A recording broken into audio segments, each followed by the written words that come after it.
Okay, hello. Hello, My Jeff. name is Jeff. My name is Jeff Nasanov, and this is the first episode of the Space Madness podcast. So named because because it represents my lifelong love of space, which is sort of like a dramatic love affair with ups and downs and challenges and successes and uh, maddening opportunities and setbacks. Hence Space Madness. So, I have with me as my first guest Daniel Leeb. Did I pronounce your last name properly? Yes, perfect. Okay, good. There's not a lot of vagueness in the spelling, but you never know with these sorts of things. Um, so, just as a quick introduction, this podcast is going to explore space exploration in 2025 and hopefully beyond that from a kind of personal global perspective, mostly casual conversations with different interesting people in the space world, trying to make things happen. I'm mostly interested in hearing from people who don't really have the traditional stories. As interesting as those are, there's plenty of great people at NASA working on missions who have really interesting stories, but I think those stories are told elsewhere. So I'm interested in meeting people and talking with people who are a little off the beaten path, like myself.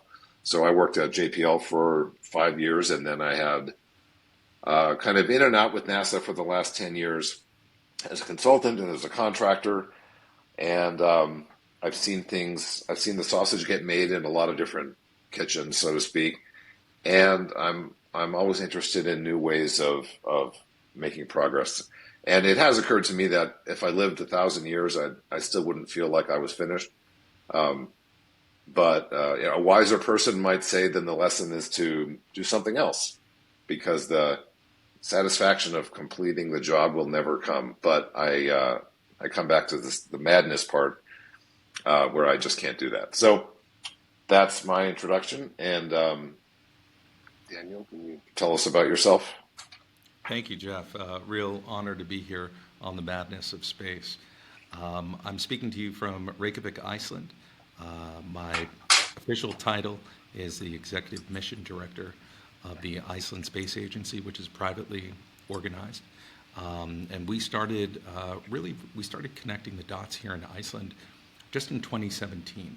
So the space sector of Iceland is relatively young. It's a nascent space sector.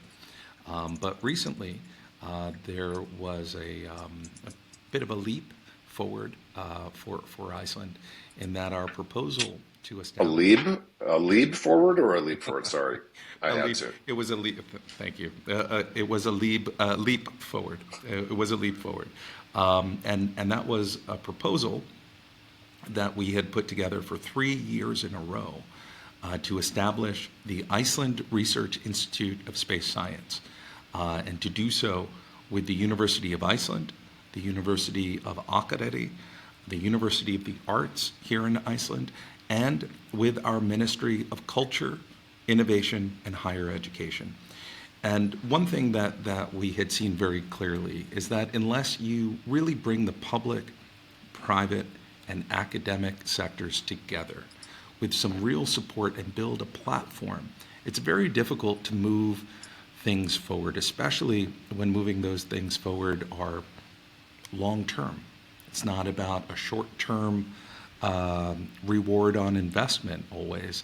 Often it's about the long view and the mission for creating a more sustainable society that we can reach for the stars and also better understand the earth beneath our feet. And that's what we've been doing. That's what I've been doing for the last 7 years here in Iceland with the Iceland Space Agency, and now as the managing director of IRIS, the Iceland Research Institute of Space Science. So thank you for that introduction, and thank you for that work. I'm particularly intrigued by the fact that you just decided to take this upon yourself, and you saw an opportunity for a great nation that already has a huge history with space exploration, You decided to try to make something formal, and as a proposal guy, I can certainly relate to doing submitting the same thing or something similar many years in a row, waiting for the right stars to align, so to speak, and making a step forward. And certainly, public-private partnerships and academic partnerships are a growing part of space exploration. One of the things I hope to talk about in this podcast is to find different ways people around the world are bringing the necessary pieces together, whether that's industry or government or policymakers, regulators. And think that the first step is always different depending on the society and the nation. And Iceland being a relatively small country, but with a big history of space exploration already, as you mentioned the other day, literally the hottest place on Earth and literally growing in a geological and geothermal sense. I'm never going to get tired of that because Iceland is literally split in half by tectonic plates. So it's got lots of energy coming up, and it's literally physically growing. You really couldn't, you can't make that up. You couldn't ask for a better, a more engaging description. So I can't help but notice you have an American accent. So I'm sure there's a fascinating story behind how you came to be doing what you're doing in Iceland. I'd love to hear it. I'm sure anyone listening would be curious. Well, Jeff, I never in a million years would have ever imagined that I'd be living in Iceland with an Icelandic family, and certainly never could have imagined in my wildest dreams running the space program here in Iceland. My academic well, let me rewind a little bit further. When I was very young, my father, he would read stories to my brother and I from all over the globe. And at one point, he started reading the Icelandic sagas.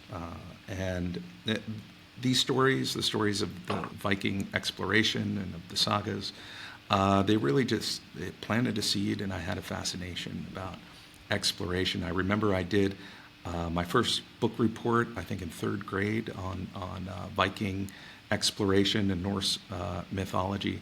So I became fascinated with exploration, going to these unknown places and settling a place that was remote and extreme. And that ultimately led very quickly to my fascination with space and space exploration. My brother and I both had our NASA flight jackets that we were wearing all through, I think probably second, third, and fourth grade. I wore that jacket to the ground. I remember when it came to road trips, it was all about, can we go back to the Air and Space Museum? I grew up in New York, New York City area. So going down to D.C. to the Air and Space Museum was a big deal. But that's where the light, the spark of inspiration around space came. And growing up in the 80s, NASA was also putting a lot of energy into the public school system and developing STEM education programs. Christy McCullough, obviously, the Challenger tragedy, which was a tragedy that was certainly a collective trauma for all of us.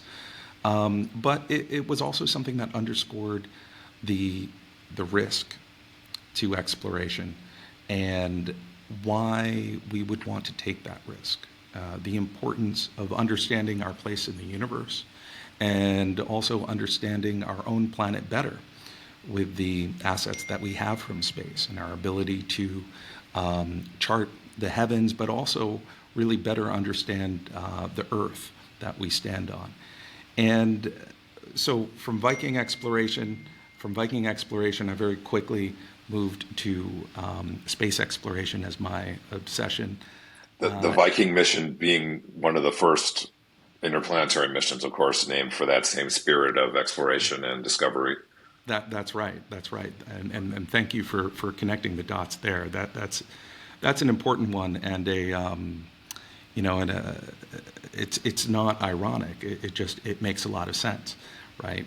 Because the Vikings were charting a place places that had never been visited before. The Vikings went to North America hundreds of years before Christopher Hmm. Columbus, who gets the credit.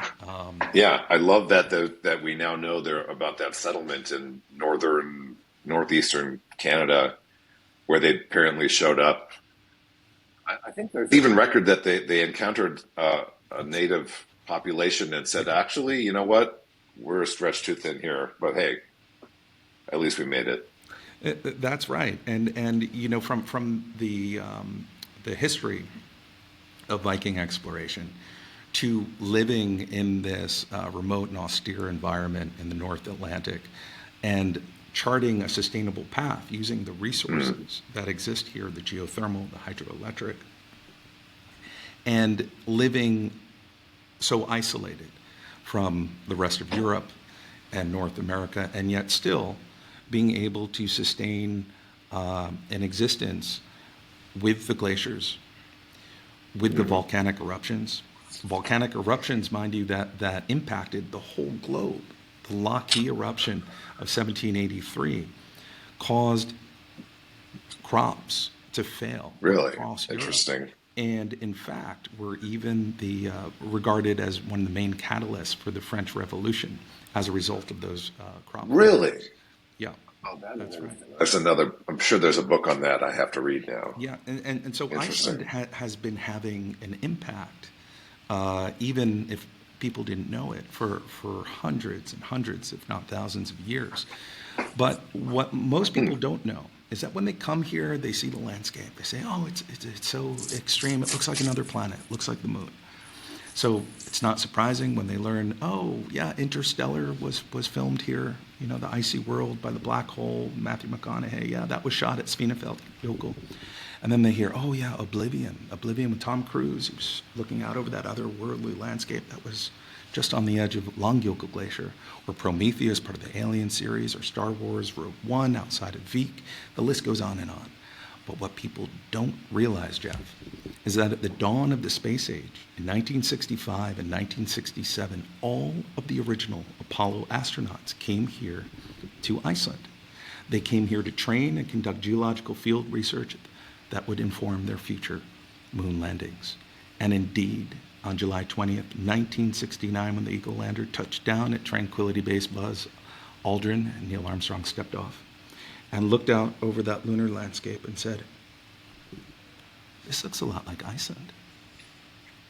And since then, space agencies, planetary scientists have continued to come here to Iceland to test the technology and conduct the vital planetary science, which is informing the future of space exploration.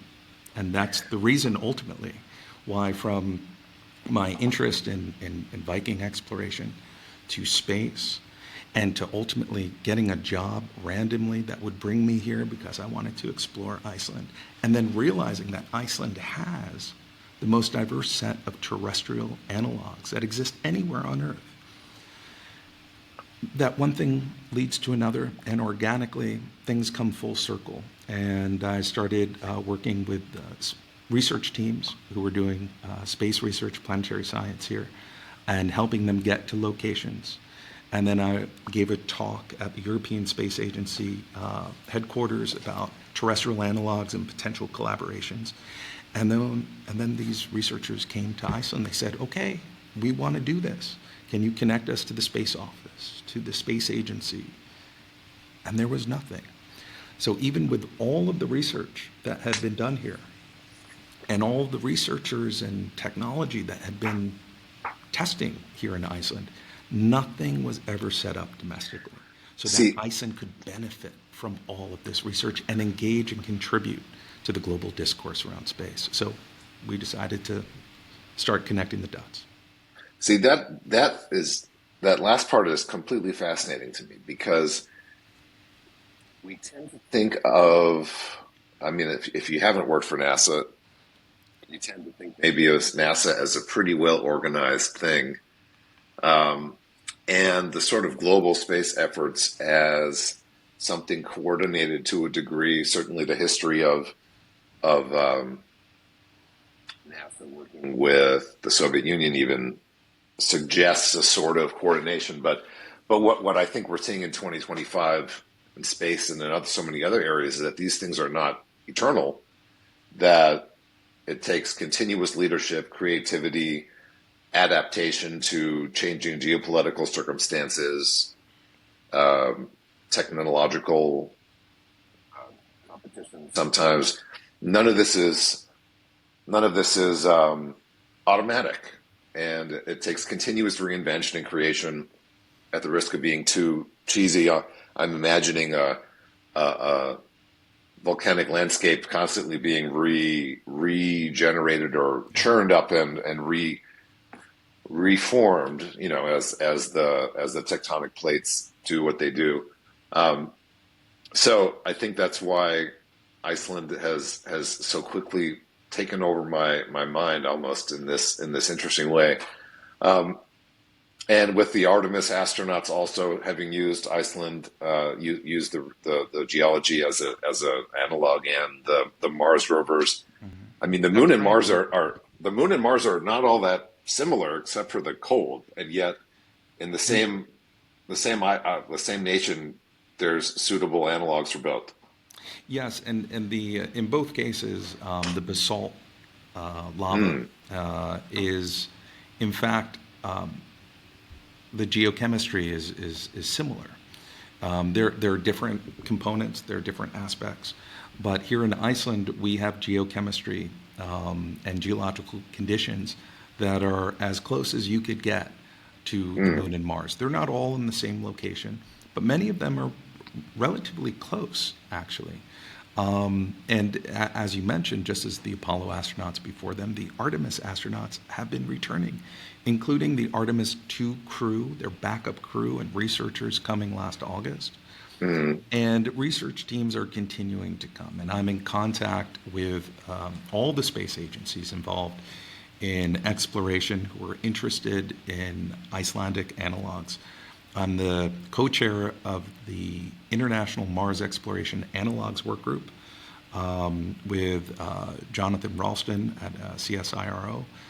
And I'm also the chair of the Mauni program. Mauni was the Norse god of the moon, and that's our domestic program, the Moon Analog Network of Iceland, to dovetail with the Artemis program, which is, obviously everyone knows, NASA's program to return humans to the surface of the moon. And it's how we test that technology and utilize the resources in the landscape here on Earth that allow us to chart successful and sustainable missions to the moon and eventually Mars. And you mentioned Perseverance as well, part of the Mars 2020 program.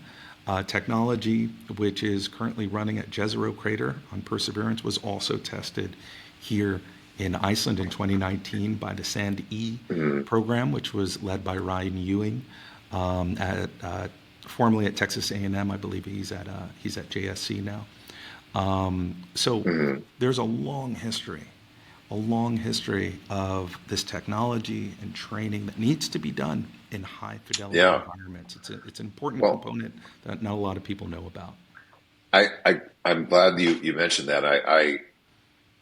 I have spent the last 30 years trying to learn everything I can about space, and I did not know that much about the role of Iceland. So I'm really glad to be able to share that with others. Just to be historically thorough, and as my own curiosity, are you aware of any Soviet efforts in the earlier, during the Cold War? Did they come to Iceland? They must have had their own analogs, but just to ask, to be thorough. It's a good question.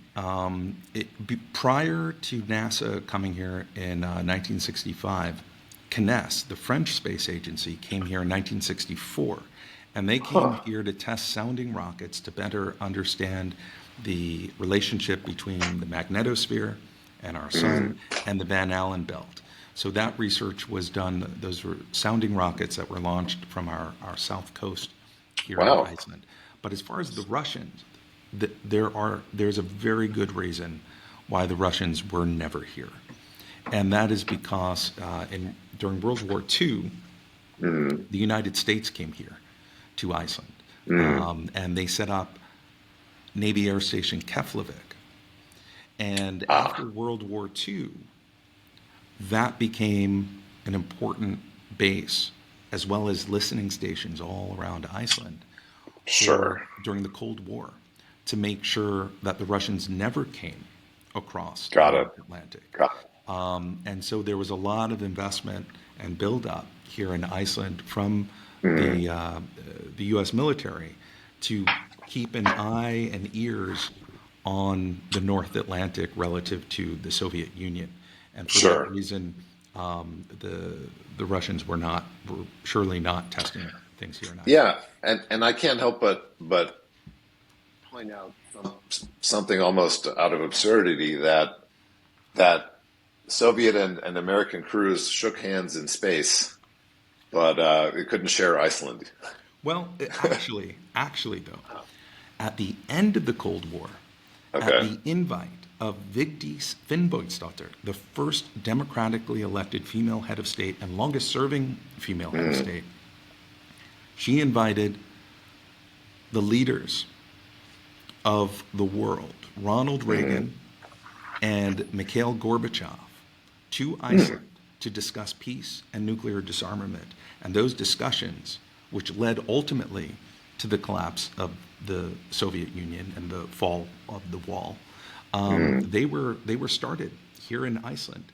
Those Really? talks were incredibly consequential and would never have happened without Vigdis reaching out hands to Mm. both sides of the Atlantic and say, come here to this neutral space in the middle of the North Atlantic and let's talk about it.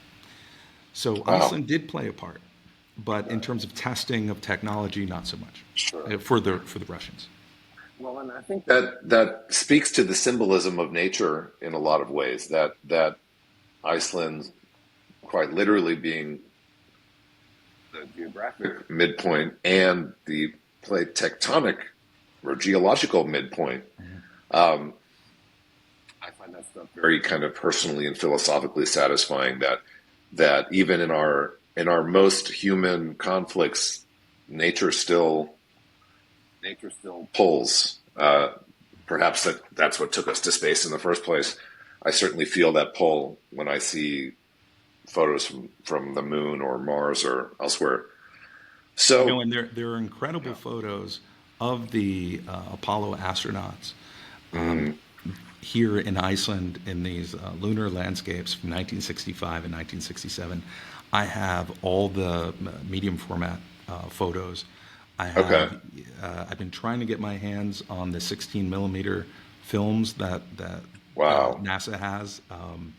Uh, People have said, "Yeah, we'll get in touch with you." I still haven't seen those yet, but they exist. sure, And one really interesting component about space exploration and the connection with Iceland is through the photo Earthrise, right? Everybody knows mm, about that photo. And those of us in space and in science and in the environmental landscape know the importance of Earthrise in order to recognize collectively how fragile this world is mm, and that we all need to work together, right? And Earthrise played a big part in visualizing how we need to work together collectively, right? What few mm, people understand is that the photographer, Bill Anders, who took that photo during Apollo 8, he started his journey here in Iceland, not only as an Apollo astronaut visiting here, but mm, before that, as a pilot for the Interceptor Squadron that was also keeping an eye on the Soviet Union. ah, So he was based interesting. at Navy Air Station Keflavik for years before becoming an astronaut. Wow. So, and Anders, is that this might be pushing my luck here? Is that a name originating from that region? It strikes me as Scandinavian or somewhere about there, but maybe I'm one Yeah, I'm step not ahead. sure. I'm No, not okay. sure. In all my readings about Bill Anders, Hmm. unfortunately, I never had the honor of meeting him in person. Although he had in recent times been back to Iceland. Um, Hmm. I don't know if there was a relationship into Sure. my family. He was based here because after he learned to fly, Hmm. he was stationed here, and I don't think it was by Sure. choice originally. Fair enough. Fair enough. Wow. Well,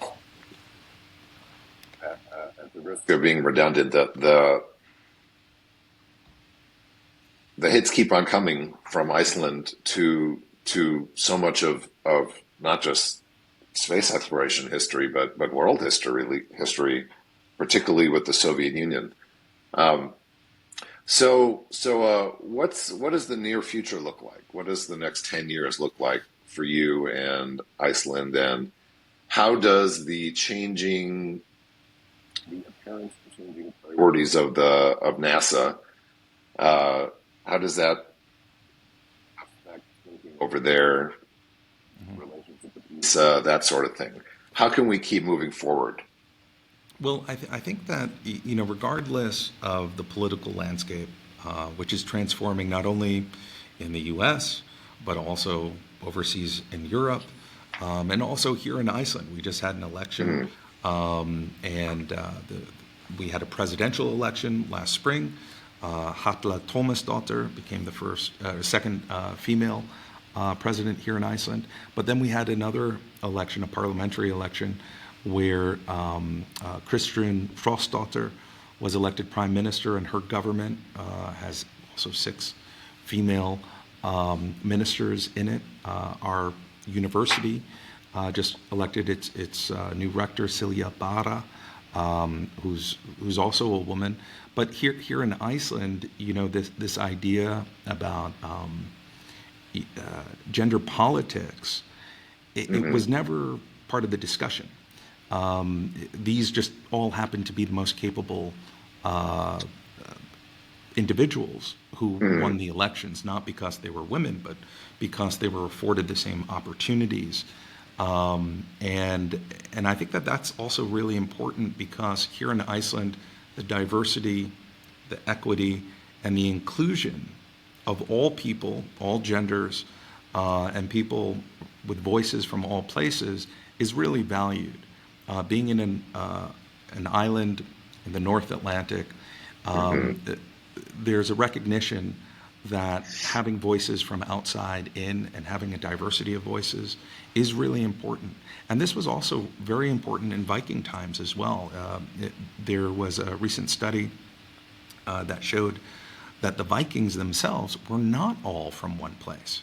They were from mm, many different places. And so this exposure to different cultures and different places that the Vikings had that brought them here to Iceland made hmm Iceland became a bit of a melting pot in some ways. hmm In other ways, there's no question that there's a lot of homogeneity. There's a lot of similarities between people Sure. here as well. So it really is a land of extremes in terms of the landscape, in Mm, terms of the people and the culture as well. But I think that this idea of diversity, equity, and inclusion is not really a political left or right thing.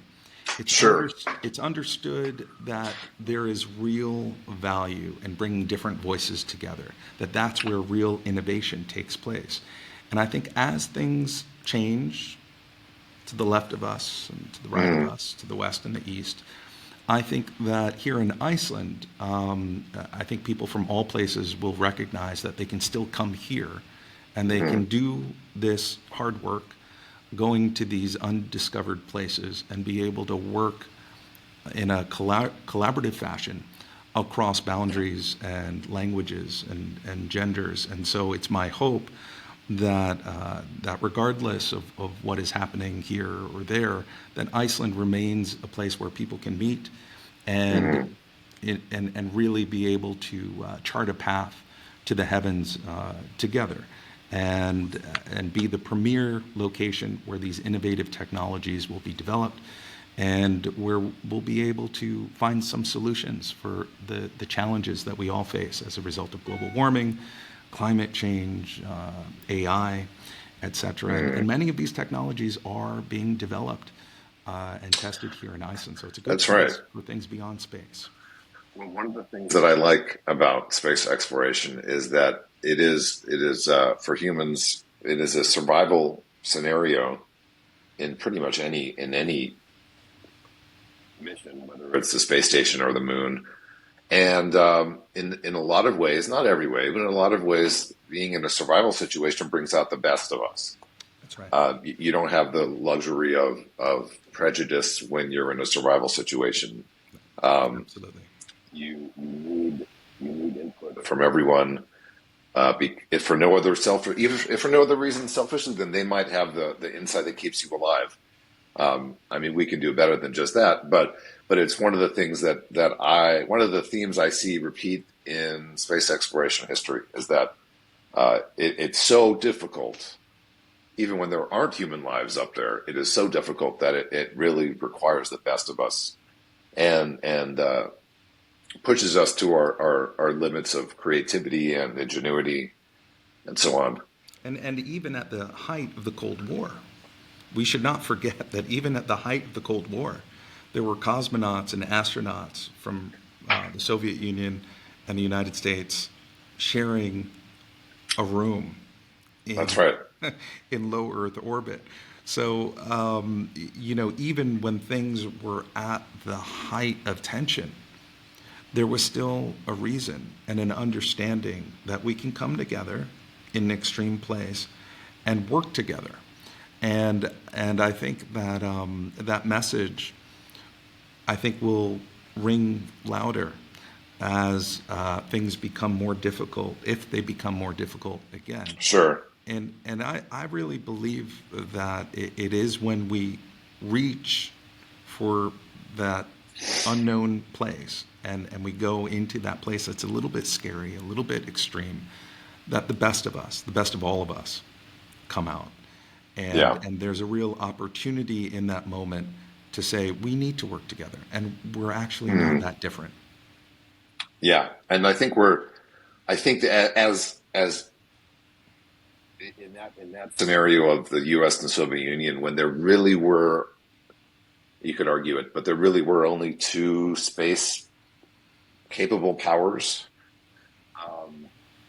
Now there's many more, and I'm excited to see what that distribution of capabilities and interests and philosophies, what that leads to in space, whether it's private space stations or global missions to do difficult things like Mars sample return, what have you. I think it will create a new world for cooperation that really wasn't imaginable in previous eras, when it was really just the two governments of the two nations. And I'm excited to see where Iceland fits into that future and how I can help. I mean, we got lots to talk about. But for now, I am out of time right now, and I really enjoyed this. I'm excited to keep an eye on what you're doing and stay in touch. And I think we should do another episode again with some more details on planning and opportunities, particularly as you have this really uniquely flexible role, as far as I've seen in any nation's space plans. So. Next Monday, I'm actually flying to Abu Dhabi for the Artemis workshop, which I think will have people from 50 or 54 of the nations, the signatories of Artemis. I'll be representing Iceland. But then I'll also be having a conversation about terrestrial analogs while I'm there, and talking about Mars sample return likely. And then also talking about the role of art in space, creative expression, which is also important, something we didn't touch on, but I actually have my academic degree. I have a bachelor in fine arts. I don't have a bachelor in astrophysics. I don't have a bachelor in astrobiology. Sure. My academic background is from Rhode Island School of Design. But that application of creative expression for science and telling the story of science and exploration is so important to inspire future minds. And that's another component that is foundationally important for me and our work here. And I look forward to talking to you more about that as well. Likewise, and I love ending on that point on the literal diversity of backgrounds leading to making real impacts that you and I share here. On that note, thank you again for joining me, and we'll talk to you again soon. Okay, thanks. Thanks, Jeff. All the best.